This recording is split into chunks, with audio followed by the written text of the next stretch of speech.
है आपका फिर से व्याकरण के एक नए चैप्टर के साथ। और आज हमारे जो चैप्टर रहने वाला है वो रहने वाला है रस। बहुत ही इम्पोर्टेंट मोस्ट इम्पोर्टेंट ये चैप्टर है आपका, और थोड़ा सा बड़ा है इसलिए मैं इसको दो क्लासेस में बांट रहा हूँ। तो एक बार रस का जो सामान्य परिचय है वो हम एक क्लास में करेंगे, और जो दूसरा जो है रस कैसे पता चलेगा उसको हम दूसरी कक्षा में करेंगे। ऐसा है कि इसको पढ़ने के बाद आपका कहीं भी कोई नंबर नहीं कटेगा, तो इसको ध्यान से समझना है थोड़ा सा कि रस क्या है।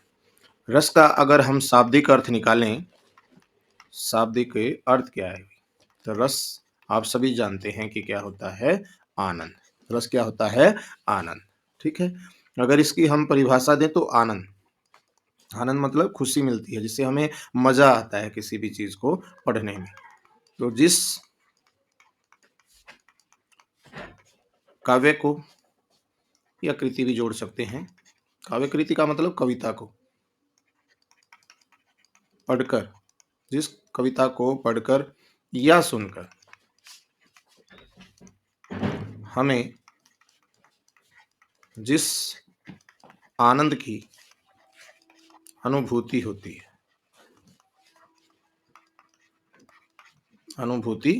है, उसे रस कहा जाता है। देखिए, बहुत आसान सिंपल परिभाषा है कि जब हम किसी भी कविता को पढ़ते हैं या सुनते हैं तो हमें एक परम आनंद मिलता है, एक खुशी सी मिलती है उसको पढ़ करके। मान लो कोई आप हास्य कविता पढ़ रहे हैं, तो उसको पढ़ते वक्त आपको इतनी हंसी आ रही है तो आप उसमें खो जाते हैं, आपको इतना आनंद आता है। तो वो जो अनुभूति होती है ना जिस आनंद की, वही क्या है, वो रस कहलाता है। ठीक है, और जो इस रस के जनक थे, ये बहुत इंपॉर्टेंट क्वेश्चन है जी। देखिए साथियों, नोट्स आप खुद से बनाते रहिएगा, और मैं नोट स्टाइल में ही आपको पढ़ाने की कोशिश करता हूं, ताकि आप कम समय में बहुत ही इंपॉर्टेंट नोट्स आप अपने तैयार कर सको, जो आपको हर परीक्षा में काम आए। तो इसके जो जनक थे वो भरत मुनि थे। तो ये काफी बार पूछा जाता है कि जो रस के जनक हैं, प्रवर्तक हैं, जिन्होंने रस की खोज की, वो कौन है, भरत मुनि हैं। और इन्होंने जो इनकी रचना, ये भी बहुत बार पूछा जा चुका है कि इनकी जो पुस्तक थी वो कौन सी थी, नाट्य शास्त्र इन्होंने लिखी थी, जिसमें भरत मुनि ने रसों का वर्णन किया है। हालांकि नाट्य शास्त्र में इन्होंने 8 रस टोटल बताए हैं। कितने बताए हैं, 8 बताए हैं। और नाट्य विधा जो एक है, जब सब जो जितने भी लेखक कवि हुए हैं उनके अनुसार उन्होंने जो रसों की संख्या बताई है, तो वो बताई है 9। और इसमें कुछ आचार्यों ने और भक्ति रस और वात्सल्य रस को और माना है। उन्होंने अलग से इनको महत्व दिया है कि जो भगवान की भक्ति से रिलेटेड है उनको भक्ति रस, और माता पुत्र, पिता पुत्र आदि का जो प्रेम दर्शाया जाता है उसमें वात्सल्य जो रस को भी इन्होंने कुछ ने जोड़ दिया है। तो कुछ विद्वानों का मानना है कि ये अलग हैं, तो अगर इनको और जोड़ दें हम तो 2 टोटल होते हैं 11। ठीक है जी, तो ये अलग अलग 3 क्वेश्चन बन गए जी। अब आपके ये क्वेश्चन, अब यहाँ पर अगर पूछता है आपसे कि कुल रसों की संख्या कितनी है, कुल रसों की संख्या कितनी है, भले ही ऑप्शन में 8, 9, 10, 11 कुछ भी दिया जाए, लेकिन कुल जितने हम क्या बताएंगे, 11 बताएंगे। और नाट्य विधा के अनुसार रसों की संख्या कितनी है, तो 9 बताएंगे। और अगर क्वेश्चन ये रहता है कि भरत मुनि ने नाट्य शास्त्र में कितने रसों की संख्या बताई है, तो हम क्या बताएंगे, तो 8 बताएंगे। तो मुझे उम्मीद है कि अब आपका ये जो कन्फ्यूजन थी वो दूर हो गई है कि रस कितने लिखें, 8 लिखें, 9 लिखें या 11 लिखें। तो अगर क्वेश्चन के हिसाब से फिर हमें इसका उत्तर देना पड़ेगा। नाट्य शास्त्र में 8 रस हैं, और नाट्य विधा के अनुसार शास्त्रियों ने इसको 9 माना है, और 2 भक्ति रस और वात्सल्य रस जोड़ करके वो 11 मान लिया गया है कुछ विद्वानों द्वारा। तो कुल रसों की संख्या कितनी हो गई, वो 11 हो गई। आइएगा, इसके रस के जो प्रमुख अव्यय हैं, यहाँ से एक क्वेश्चन आपका रहता है जी। रस के प्रमुख अव्यय बहुत इंपॉर्टेंट है जी, और इनको, रसों को समझने के पहले इनके अवयवों को समझना क्या है, वो बहुत जरूरी है जी। तो रस के प्रमुख अव्यय क्या हैं, वो 4 आते हैं। कितने आते हैं, 4 आते हैं। तो सबसे पहले है स्थाई भाव। स्थाई भाव, ये तो एक क्वेश्चन तो आप कोई भी स्टेट का कोई भी पेपर उठा के देखेंगे तो इसमें से एक क्वेश्चन तो आता ही आता है। स्थायी भाव पूछते हैं, जैसे हास्य रस का स्थायी भाव क्या होता है? भई करुण रस का स्थायी भाव क्या होता है? तो वो हम थोड़ा-सा आगे करेंगे। पहले हम ये देख लेते हैं कि रस के जो प्रमुख अवयव हैं, वो कौन-कौन से हैं? दूसरा होता है विभाव। दूसरा क्या होता है? विभाव। तीसरा होता है अनुभाव और चौथा होता है संचारी भाव। इन्हीं का दूसरा नाम व्यभिचारी भी बोल देते हैं। तो आपको ये भी मिल सकता है देखने को, व्यभिचारी भाव। तो ये रस के जो जब भी हम कोई कविता पढ़ते हैं तो उस जब रस में यानी कि आनंद में डूब जाते हैं, तो वो सारी चीज़ें से निकल कर ये 4 चीज़ें आती हैं, स्थायी भाव, विभाव, अनुभाव और संचारी भाव। तो यहाँ इनको हम समझने की कोशिश करेंगे कि ये क्या होते हैं। सबसे पहले थोड़ा-सा एक हम ये कर देते हैं, स्थायी भाव जो होते हैं वो हृदय में हमेशा रहते हैं। ये सुप्त अवस्था में मनुष्य के रहते हैं, लेकिन ये चाहे कोई भी व्यक्ति हो, छोटा हो, बड़ा हो, कैसा भी व्यक्ति हो, उसमें ये स्थायी भाव रहते ही रहते हैं। तो 9 स्थायी भाव अपने होते हैं, 9 रसों के हिसाब से। ये सुप्त अवस्था में रहते हैं, लेकिन जैसे ही कोई अनुकूल परिस्थिति देख लेते हैं, तो ये जागृत हो जाते हैं और वैसा ही मनुष्य अपना व्यवहार करने लग जाता है। ठीक है? तो ये होते हैं। विभाव जो है ये बहुत इम्पोर्टेंट है, यहाँ से विभाव जो है आपके 2 प्रकार के होते हैं। एक होता है आलंबन और एक होता है उद्दीपन। आलंबन और उद्दीपन, ठीक है? और आलंबन के भी फिर 2 भाग हो जाते हैं। एक हो जाता है आपका आश्रय और एक हो जाता है विषय।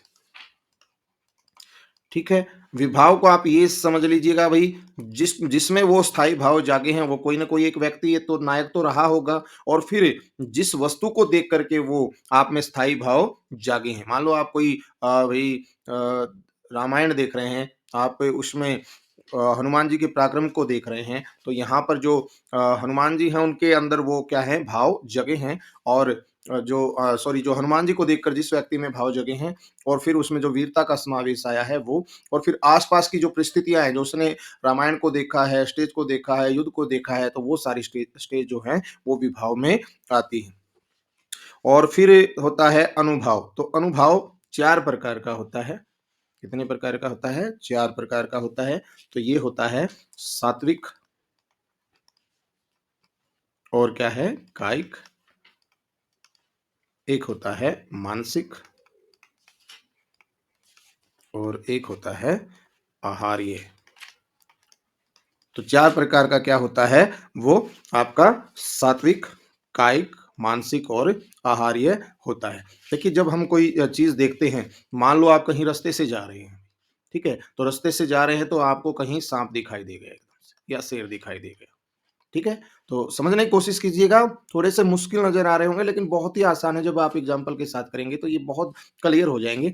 मान लो आप कहीं जंगल के रास्ते से जा रहे हैं और अचानक से आपके सामने शेर या साँप आ जाता है, ठीक है? तो साँप और शेर को देख कर के आपके जो अंदर है, एकदम से कुछ हरकतें होने लग जाती है, यानी कि आपके जो चेहरे की स्थिति है वो क्या हो जाती है, थोड़ी-सी बदल जाती है। जैसे वही आपके रोंगटे खड़े हो जाते हैं, ठीक है? रोंगटे खड़े हो जाना, ये है। भई हृदय गति भी रुक सकती है एकदम से, हृदय गति भी है भई, और डर के मारे वही पसीना भी आ सकता है, हो सकता है ना ये सारी, और ये जो भई आँसू भी निकल सकते हैं, रोने लग जाते हैं बहुत सारे बच्चे, छोटे बच्चे हों तो रोने ही लग जाते हैं, और भई आपका जो चेहरे का रंग है, वो भी बदल जाता है क्योंकि आपको पता नहीं, डर तो लगता है, तो ये किसमें आते हैं? सात्विक भाव में। कहने का मतलब ये है कि जब आप एकदम से कोई डरावनी चीज़ देख लेते हैं, तो जो भी आपके चेहरे के हाव-भाव बदलते हैं ना, वो क्या कहलाता है? सात्विक कहलाता है, ठीक है? और इसमें कायिक है भई, कायिक कायिक का मतलब आप समझने की कोशिश कीजिएगा, जैसे शारीरिक चेष्टाएँ, कायिक का अर्थ ही शारीरिक होता है।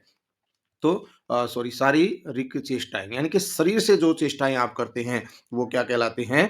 वो शारीरिक चेष्टाएँ। मान लो अब आप शेर आ गया है तो भई आप हाथों से जो क्रिया करेंगे, हाथों से जो भी क्रिया करेंगे वो क्या कहलाते हैं? कायिक कहलाते हैं। ठीक है? मान लो आप किसी को मारने के लिए दौड़ते हैं और उसे मुक्का बनाते हैं।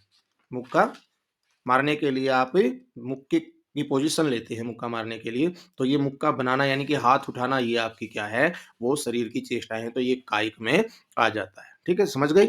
सात्विक क्या हुआ? जब आपने मान लो शेर देख लिया, तो शेर को देखते ही आपके हाव-भाव में जो परिवर्तन हुआ, जैसे आप रोने लगे, आपके रोंगटे खड़े हो गए, ठीक है? आपके चेहरे का रंग बदल गया, ठीक है? तो ये सारी चीज़ें जो हैं, वो किसमें आती हैं? सात्विक में आती हैं और फिर आप उस शेर को भगाने के लिए हाथों से कुछ करते हैं, जैसे भाग जाओ, चले जाओ, ठीक है? या कोई और ऐसे थप्पड़ मारने की कोशिश में हाथ हिलाते हैं, तो जो भी आप शरीर से चेष्टाएँ करते हैं या भागते हैं, तो जो भी आप शरीर से करते हैं, वो किसमें आता है? कायिक में आता है और मानसिक होता है मन के भाव, मन की वृत्तियाँ। आपके मन में जो उस समय चल रहा है कि अरे कहाँ फँस गया मैं, अरे भाग जाना चाहिए मुझे, ठीक है? तो जो भी आमोद-प्रमोद आपके जो भी उसमें मन में उठ रहे हैं, अरे अब तो मैं आज तो मारा गया, जो आपके मन में जो विचार चल रहा है वो क्या है? वो मानसिक होता है और आहार्य होता है बाहरी आडंबर बनाना, बाहरी आडंबर बनाना। ठीक है? यानी कि एक प्रकार से जैसे वही आप रामलीला में रावण का गेटअप कर रहे हैं, तो आप रावण नहीं हैं लेकिन रावण की वेशभूषा बना लिया आपने, ठीक है? तो यानी कि नकली मुखौटा पहनना वो किसमें आता है? आहार्य में आता है। तो ये था आपका अनुभव। बहुत अच्छे से आपने समझने की कोशिश करनी है। तो आप क्या करते हैं, जैसे ही कोई शेर आता है तो आपके शरीर में जो हाव-भाव परिवर्तन होते हैं वो सात्विक है। फिर आप उसको भगाने के लिए जो प्रयत्न करते हैं, हाथ उठाते हैं, पैर हिलाते हैं, भागने की कोशिश करते हैं, तो ये कायिक में आता है और मानसिक जो आपके मन में सोच चल रही है कि भई अरे! ये मैं कहाँ फँस गया, अरे! शेर आज मुझे मार डालेगा, अरे! मैं कैसे भागूँ? आज तो मुश्किल है बचना। तो ये जो मन की वृत्तियाँ हैं, ये मानसिक में है और आहार्य होता है जब अपना असली रूप छोड़कर नकली मुखौटा कोई पहन लेते हैं। यानी कि कोई भी आप जैसे मान लो कोई लड़की है भई वो रानी लक्ष्मीबाई का नाटक प्ले कर रही है, तो उसमें वो लक्ष्मीबाई का गेटअप बना करके आई है, तो वो क्या कहलाता है? आहार्य कहलाता है। तो ये आपका क्या है? अनुभाव है। ठीक है? और लास्ट है जो आपका वो है संचारी भाव। क्या है? संचारी भाव। इसका दूसरा नाम मैंने क्या बताया? व्यभिचारी भाव बताया। ठीक है जी? तो ये क्या होते हैं? ये होते हैं जो हमारे मन के शरीर के अंदर चलते रहते हैं और ये बहुत बार पूछा जाता है कि इनकी संख्या कितनी होती है? वो 33 होते हैं। ये पानी के बुलबुले के समान होते हैं। पानी के बुलबुले के समान होते हैं। ठीक है जी? जिस प्रकार पानी का बुलबुला थोड़ी देर के लिए फूलता है, उसके बाद क्या हो जाता है? वो फट जाता है जी। ठीक है? तो ये हमारे अ, देर शरीर में जो है बहुत कम समय के लिए होते हैं और ये प्रतिपल क्या होते हैं? वो चेंज होते रहते हैं। ठीक है? ये 33 प्रकार के होते हैं, हालाँकि वो प्रकार आपसे इतने ज़्यादा नहीं पूछे जा सकते, फिर भी जैसे भई आपका निर्वेद आ जाएगा, क्या आ जाएगा? निर्वेद आ जाए। निर्वेद का मतलब है उदासीनता। थोड़ी देर के लिए आप क्या हो सकते हैं? उदासीन हो सकते हैं, लेकिन जैसे ही अभी आपका चेहरा उदास होना शुरू हुआ था, आपका मित्र आ गया और उधर से वो हँसी की बातें करने लगा, तो आप थोड़ी देर के लिए उदासीनता छोड़ कर के हँसने लगे। तो ये बहुत कम समय के लिए आपके अंदर होता है। आवेग भई कोई टीचर आपको है ना रस भरी यानी कि वीरता की बातें बता रहे हैं या कोई हम मूवी देख रहे हैं, उस टाइम तक तो हमारे अंदर भी जोश रहता है, ठीक है? वो जोश रहता है, लेकिन जैसे ही फ़िल्म से बाहर आते हैं, जैसे ही दूसरे कामों में लग जाते हैं, ये जोश हमारा चला जाता है, ठीक है? इस प्रकार के हम दैन्य दीनता का भाव, ठीक है? तो ये दयनीय जो स्थिति होती है, थोड़ी देर के लिए रहती है। शर्म, मेहनत, परिश्रम, मद, ठीक है? नशा अहंकार, ये कुछ पल के लिए हैं आपके और जैसे ही थोड़ी देर के बाद ये दूसरी स्थिति में आप जाते हैं, तो ये सब क्या हो जाते हैं नष्ट हो जाते हैं। जड़ता, ठीक है? उग्रता, तो बहुत ऐसे हैं जैसे मोह आपका है भई, थोड़ी देर के लिए मोह हो जाएगा, ठीक है? आप कहीं भी जाएँगे, मान लो कहीं किसी की डेथ हुई है, थोड़ी देर के लिए आपका जो माहौल है वो चेंज हो जाएगा, आप भी रोने लग जाते हैं, लेकिन जैसे ही वहाँ से बाहर आते हैं, तो वो मोह हमारा क्या हो जाता है, खत्म हो जाता है। ऐसे बहुत हैं जैसे मिर्गी का दौरा भी हमें पड़ता है कुछ समय के लिए फिर ठीक हो जाते हैं, ठीक है? इसको अपस्मार बोलते हैं। मिर्गी के दौरे को यहाँ क्या बोलते हैं? अपस्मार। बहुत ऐसे चीज़ें हैं तो ये चिंता, तर्क ये सारे कहने का मतलब ये है कि ये 33 प्रकार के होते हैं। ये हर मनुष्य के अंदर होते हैं लेकिन ये बहुत समय तक नहीं रहते, कुछ समय के लिए विराजमान रहते हैं और ये हर कुछ समय के बाद वो हमारे जो चेहरे के हाव-भाव हैं वो चेंज होते रहते हैं। तो ये है हमारा संचारी भाव। तो रस कितने होते हैं? वो 9 होते हैं। भरत मुनि के अकॉर्डिंग 8 होते हैं और नाट्य विधा के अकॉर्डिंग कितने होते हैं? वो 9 होते हैं और टोटल रस कितने होते हैं? 11 भी मान लेते हैं, ठीक है? तो आपको ये करना है। भई इसके अवयव कितने हैं? वो 4 हैं। संचारी भाव जो आपका है पहला है, फिर सॉरी स्थायी भाव जो आपका पहला है। तो इस प्रकार आपने ये देखने हैं बहुत अच्छे से। अभी मैं एक आपके लिस्ट बनाना चाहता हूँ, उस लिस्ट को आपको ध्यान से करना है क्योंकि जितने भी आज तक रस से रिलेटेड क्वेश्चन आए हैं, वो इसमें से तो पक्का आता है। तो आप भी एक लिस्ट बना सकते हैं। ऐसे यहाँ पर रस लिखेंगे और यहाँ पर वो स्थायी भाव लिखेंगे। तो ये बहुत ही मोस्ट मैं तो कहता हूँ जी, इनमें से तो एक क्वेश्चन आपका रहता ही रहता है, ठीक है? तो आज ये 9 आपको याद करने हैं और इसमें भी 2-3 मैं बताऊँगा जो ज़्यादातर पूछे जाते हैं, ठीक है जी? वो 9 रस कौन से हैं, उनके स्थायी भाव क्या हैं? स्थायी भाव मैंने क्या बताया, ये हर मनुष्य में रहते हैं 9 के 9 भाव।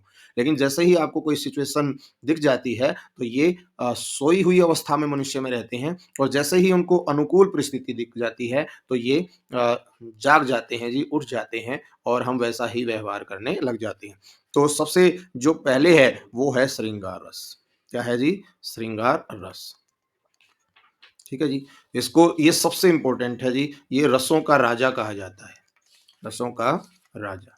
तो रसों का राजा श्रृंगार यानी कि जितने भी प्राचीन कवि लेखक हुए हैं, कालिदास विशेषकर संस्कृत के जितने भी महान जो लेखक और कवि हुए हैं, उन्होंने ज़्यादातर श्रृंगार रस में ही लिखा है और इसका जो स्थायी भाव है जी, वो है रति। रति का मतलब होता है प्रेम। क्या होता है? प्रेम। और ये जो श्रृंगार रस है, वो 2 प्रकार का होता है। एक संयोग रस और एक होता है वियोग रस।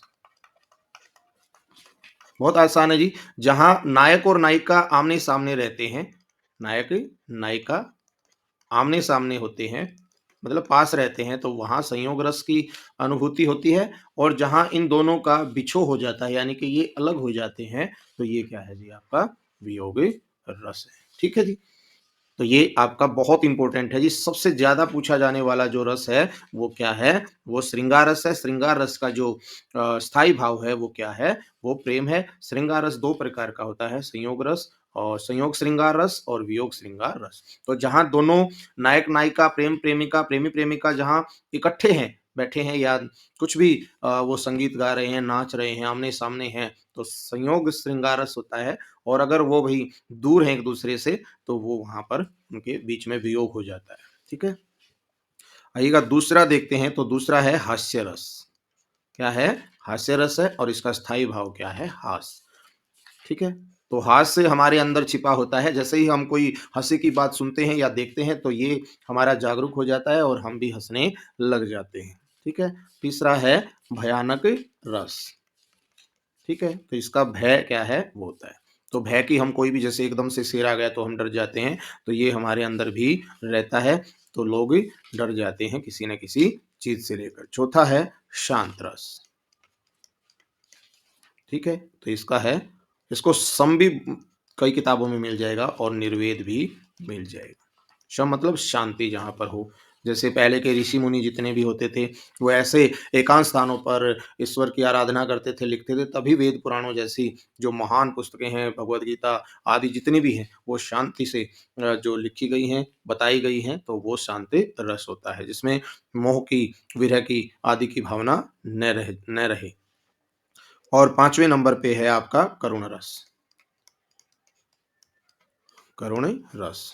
तो शोक जो है इसका होता है, जब भी कोई दुःख की बात होती है, जब भी आपको कहीं किसी को चोट लग जाती है, किसी की डेथ हो जाती है, तो वहाँ हम जो दुःख प्रकट करते हैं, तो वो करुण रस में आता है। रौद्र रस, रौद्र रस, तो रौद्र का मतलब होता है गुस्सा, ठीक है? तो इसका स्थायी भाव क्या है जी? क्रोध है, ठीक है? और 7वें नंबर पे आता है वीर। वीरता की जब कोई कविता हम करते हैं तो हमारे अंदर क्या आता है? उत्साह जाग जाता है। क्या जाग जाता है? उत्साह जाग जाता है। ठीक है जी? और 8वें नंबर पे है हमारा विभत्स रस। विभत्स रस है। तो विभत्स रस क्या होता है? जुगुप्सा। ठीक है जी, जुगुप्सा क्या होता है? उसे घृणा कहते हैं। वही कहीं देखा होगा आपने, सड़क पे कुत्ता मरा हुआ है, उसको चील कौवे खा रहे हैं, बुरी तरीके से मांस फटा हुआ है, लहूलुहान है, मतलब वहाँ से गंध, जहाँ से आपको बहुत बड़ी दुर्गंध आती है, जिससे आपको देखते ही घृणा होती है, उल्टियाँ आने लगती हैं, तो वो क्या होता है? वो विभत्स रस होता है। और 9वें नंबर पे क्या होता है आपका? वो अद्भुत रस होता है। अद्भुत, अद्भुत का होता है विस्मय, वि आधा स म। ठीक है? विस्मय रस होता है, यानी कि विस्मय होता है आश्चर्य, आपको कोई चीज़ देख कर के प्रकट हो जाता है। ठीक है? ये विस्मय ही आपको वहाँ मिलेगा लिखा, तो विस्मय आपको लिखना है। और 10वें नंबर पे मैंने बताया था कि वात्सल्य भी होता है, वात्सल्य रस भी होता है, तो वात्सल्य रस का होता है रति ही होता है, प्रेम, क्योंकि ये पहले में श्रृंगार रस में ही आ जाते हैं, लेकिन श्रृंगार रस ज़्यादातर कुछ का मानना है कि भाई नायक नायिका का प्रेम अलग है, और भक्ति का जो माता पुत्र का, माता बेटे का, बेटी का, पिता पुत्र का जो प्रेम है वो थोड़ा सा अलग है, इसलिए इन्होंने वात्सल्य रस से अलग से मान लिया कुछ ने, और कुछ ने भक्ति रस को क्या मान लिया? वो अलग मान लिया कि जो मीरा श्री कृष्ण के प्रति जो प्रेम था वो क्या था?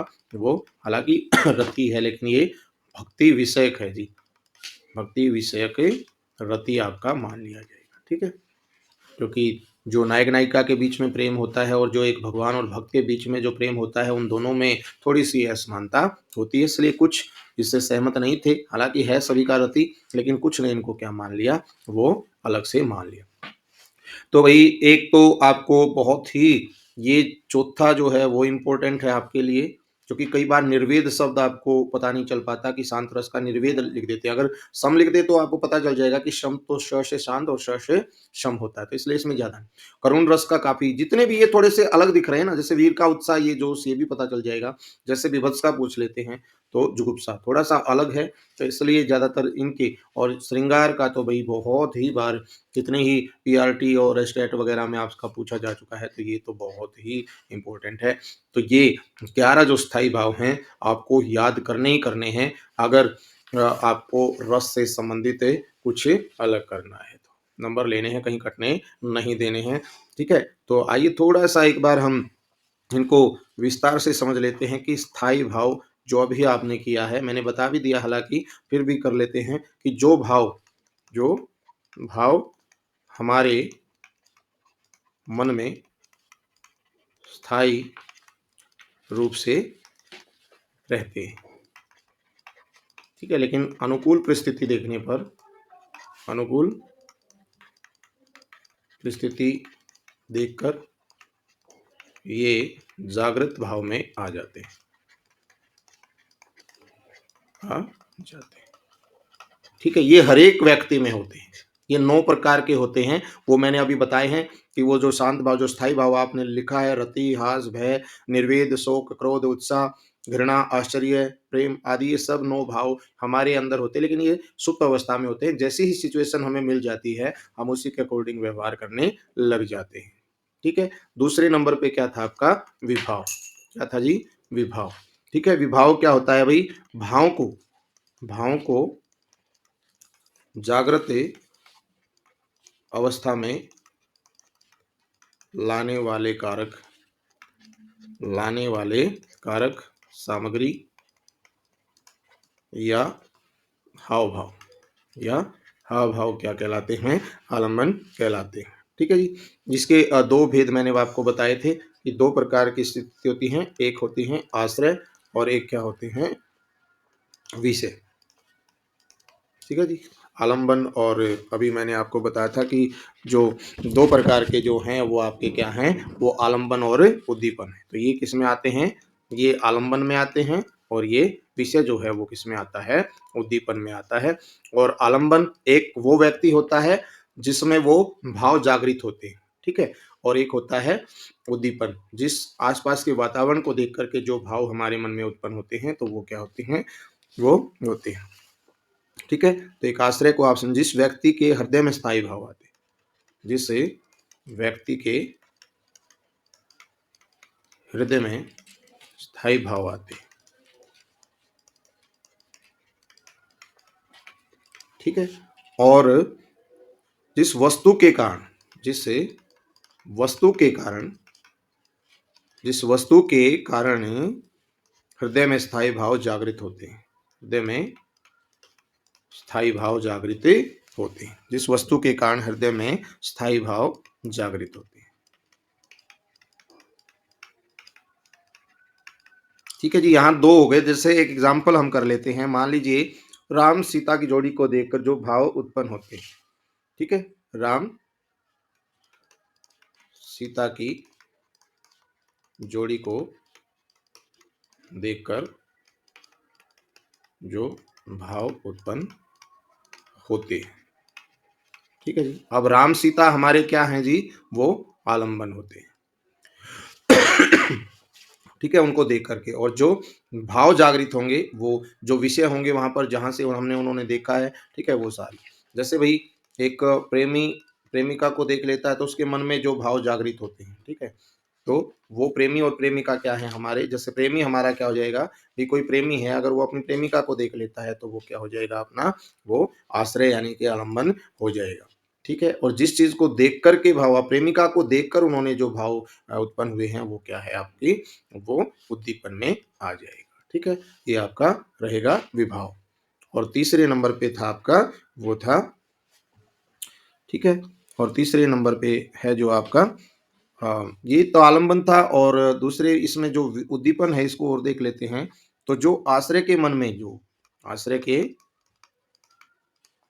मन में जो तीव्रता से भाव आते हैं, तीव्रता से या तीव्रता प्रदान करते हैं, आप ऐसा कह सकते हैं, तीव्रता प्रदान करते हैं, वो क्या कहलाते हैं, वो सारे उद्दीपन कहलाते हैं। ये आलम्बन है जी, जिसके मन में जो भाव पैदा होते हैं और जिसको देख करके क्या होते हैं, वो उद्दीपन है। ठीक है, आप ऐसे समझ लीजिए कि मान लीजिए आप हैं और आपकी माताजी आपके सामने आ गई, तो आपके मन में माता के प्रति श्रद्धा भाव जागे, तो आप क्या हैं, आप आलम्बन हैं। और जो माता हैं आपकी, उनको देख करके आप क्या आए हैं, तो वो किस में आ जाते हैं, उद्दीपन में आ जाते हैं।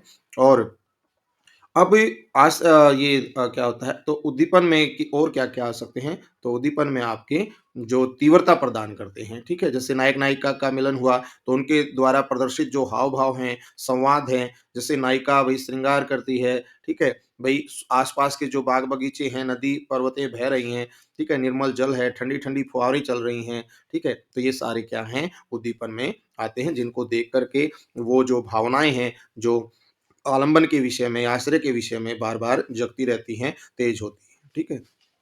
जैसे भई युद्ध, आप वीरता के लिए, किसी युद्ध के लिए आप जा रहे हैं, तो आस-पास जो ढोल बजता है, जो सेना नारे लगाती है, जय-जयकारे करती है, तो वो भी आप में क्या जगाती है, और भी जोश और उत्साह की भावना जगाती है। तो कहने का मतलब, जो नायक में जो प्रेम है, जो उत्साह है, जो भी उसमें कुछ परिवर्तन हो रहा है, तो उन चीज़ों को जो स्ट्रॉन्ग भाव से और ज़्यादा परिपक्व बनाती है, तो वो किसमें आ जाती है, उद्दीपन में आ जाती है। ठीक है? तो आइए देख लेते हैं। तीसरी नंबर पे क्या है आपका, अनुभव। मैंने बताया था कि तीसरे नंबर पे क्या था आपका, अनुभव था। ठीक है, तो अनुभव जो शरीर की जो चेष्टाएं हैं, जो शरीर की चेष्टाएं, ठीक है, और क्रियाशीलता है, कि जो शरीर किसी भी चीज को देख करके जो भी काम करता है, जो भी हमारे शरीर पर असर पड़ रहा है, तो वो क्या कहलाता है, अनुभव। इसको मैंने आपको बहुत अच्छे से समझाया था अभी। तो ये जो होते हैं कायिक वगैरह जो आपके होते थे, तो वो मैंने आपको अच्छे से पहले से ही समझा दिया है। जैसे इसमें 4 भेद इसके मैंने बाँटे थे, वो आपके सात्विक बाँटा था, और क्या बाँटा था, कायिक, और आपका था मानसिक, और आपका आहारी। ठीक है? सात्विक में आते हैं, जब आप किसी भी चीज़ को आप देख लेते हैं, तो आपके जो भी चेहरे के रंग उड़ जाता है, वही चेहरे का रंग उड़ जाता है। कई प्रकार के होते हैं, ये भी चेहरे का रंग आपका उड़ जाता है। भई आप सॉरी, जो रंग बदल जाता है, आपका चेहरे का रंग बदल जाता है जी। और आँसू भी आ जाते हैं, ठीक है? तो आँसू भी निकल जा सकते हैं। स्वर भंग भी हो जाता है। स्वर भंग का मतलब, आवाज़ जैसे आप बोलना चाहते हैं वैसे नहीं निकलती, क्योंकि डर के मारे आवाज़ आपकी काँपने लग जाती है, ठीक है? तो वो सारा किसमें आएगा, सात्विक में। और कायिक मतलब आप उसको जैसे शेर को भगाने के लिए जो भी शरीर से चेष्टाएँ करते हैं, भई आप भागते हैं, हाथ से उसको डराने की कोशिश करते हैं, ठीक है? जैसे कोई भई भैंस आपको मारने के लिए दौड़ती है, तो हम हाथ उठा कर के उसको धमकाने की कोशिश करते हैं, डराने की कोशिश करते हैं ताकि वो रास्ता बदल ले, ठीक है? वो कायिक में आता है। और जो हमारे मन में चल रहा होता है कि अरे यार! ये तो भैंस मेरी तरफ आ रही है, कहीं मार ना दे, कहीं चोट ना लग जाए, तो वो मानसिक में आता है। और जब आप कोई नकली बनावटी रोल करते हैं, नकली या बनावटी रोल करते हैं, तो क्या है? मान लो आप लक्ष्मीबाई का आप रोल कर रहे हैं, तो आप खुद नहीं हैं, लक्ष्मीबाई का आपने मुखौटा पहना है, तो वो रोल के लिए किया है, तो ये आहार्य में आता है। और चौथा मैंने आपको बताया था संचारी भाव, तो संचारी भाव जो हैं वो 33 होते हैं। ये एक क्वेश्चन ये याद करना है और ये पल-पल रहते हैं बदलते हैं, ठीक है? मुझे पूरी उम्मीद है अब आज के बाद इस कक्षा को देखने के बाद आपको कभी भी इनसे रिलेटेड कोई भी चीज़ आपको दिक्कतें नहीं करेगी। अब अगली वीडियो में हम इनको उदाहरण के साथ पढ़ेंगे कि कैसे आपको पता चलेगा वो होता है। तब तक के लिए नमस्कार, धन्यवाद।